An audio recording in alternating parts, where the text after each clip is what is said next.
St. Louis and Memphis. This is a rivalry that dates back many, many years. These two teams have been in many different conferences together, and Penny Hardaway has played against SLU several times, 5-0 against St. Louis, and he averaged nearly a triple-double.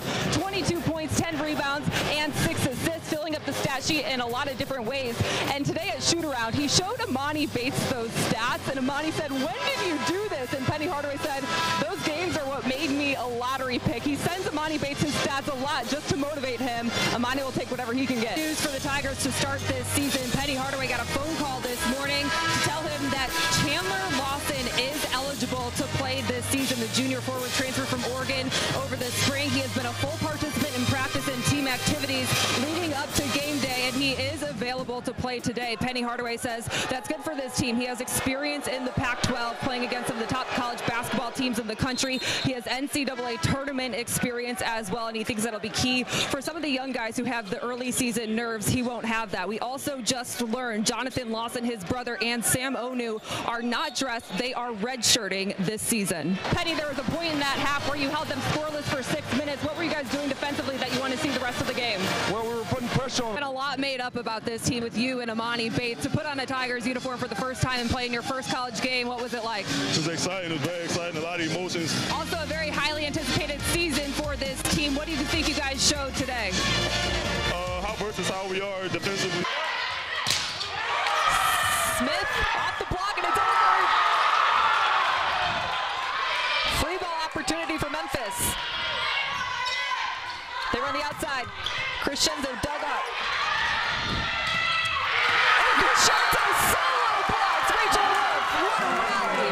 Look at the courtside seats. Ja Morant, the Grizzlies point guard, is sitting there, and he's here for Amani Bates. They have a relationship that started before Amani committed to Memphis. Ja Morant had reached out to him because he really liked his game, and since the relationship has developed even more. Amani Bates calls him a big brother. Ja Morant calls him a little brother, and only 5 years separate these two in age. But Ja has really respected Amani's game, has really taken him under his wing. Amani has been over to his house. Ja Morant's parents have cooked for Amani Bates, and he is here to support him. Amani texted him with the date and time of his season opener, and Ja Morant said, "I'll be there." And Schoenrock making the change as a mental thing for him. He knows this player very well and says if he had to wait 9 innings to pitch in the second game of the doubleheader, he would get into his head. So he's thrown out there in game 1. And a good serve can do a lot for you, too. That is the 7th ace for the Tigers in this match. Sarah Smith, their service specialist, getting it done at the service line. That is a nasty float. Welcome back to SLU and Memphis on ESPN+. You guys were talking about Jordan Nesbitt, the freshman for the St. Louis team. He started his career at Memphis. He was an early enrollee. He came in the middle of the season last year, only played in 3 games before transferring out. As soon as he entered that transfer portal, SLU saw his name in there, and he was someone that had been recruited by SLU in high school. Jordan Nesbitt said it took him coming to Memphis to realize that he wanted to play for his hometown team. Tyler, a season-high 18 points, knocking down 4 threes. Where is your confidence level from beyond the arc right now? My confidence at all time high right now. You started your career here at Memphis. You transfer, you come back. What's it like to hear that standing ovation at the end? It feels great, man. I know. What was the mentality you guys came in with? We just wanted to get the win, keep winning. We wanted to, put on a statement for the rest of the country to see, we ranked at 11 right now. We feel like we're a top 5 team. 2 big buckets for Josh Minot, the freshman out of Florida. Penny Hardaway actually never saw him play in person before he came here because of COVID-19. Everything he recruited him from was based off of film and FaceTime, but he's been a pleasant surprise to this team and to NBA scouts who have been really pleased with what they have seen from him. Memphis had a pro day before the start of the season, and Josh Minot was the one who turned heads. This team likes to call him Little Giannis, out of Giannis Antetokounmpo from the Milwaukee Bucks, because of his length and size and his ability to dunk.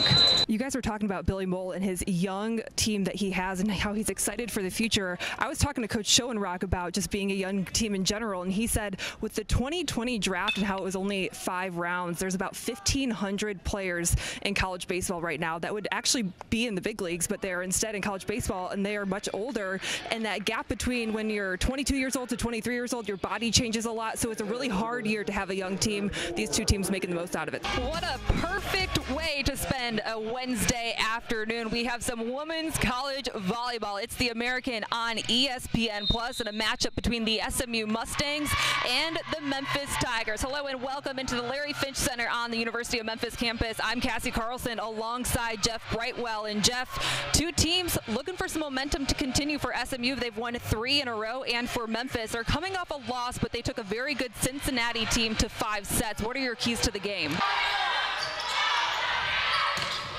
Toki for the win. She gets it!